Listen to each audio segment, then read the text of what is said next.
On va parler de l'immobilier. Nicolas Dose, avec cette enquête exclusive révélée ce matin par BFM Business, le dernier bilan de Century 21 sur la façon dont le Covid a modifié, a redessiné l'immobilier français. C'est quoi ça? A vidé les grandes villes, c'est ça?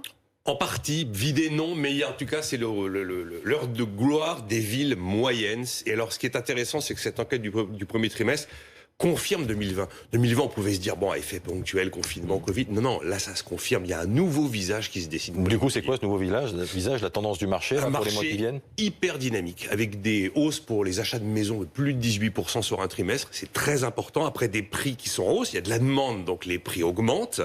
On est à 3 703 € en moyenne le mètre carré pour les appartements en France et 2 240 € du mètre carré en moyenne pour les maisons.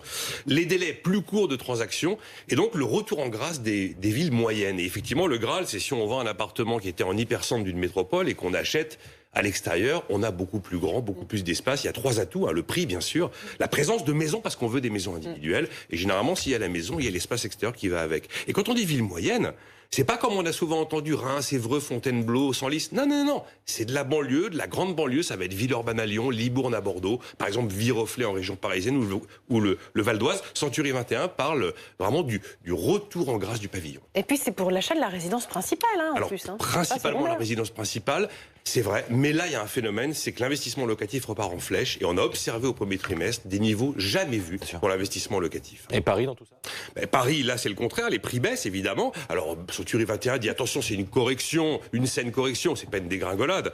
Parce que les ventes sont en hausse du fait de la baisse des prix. Les délais, d'ailleurs, sont plus longs. Les vendeurs peinent à se convaincre qu'il va falloir vendre moins cher, mais ils finissent par y arriver. Enfin, Paris reste à part. On est au-dessus de 10 200 € du mètre carré. Ça reste une ville hors de prix.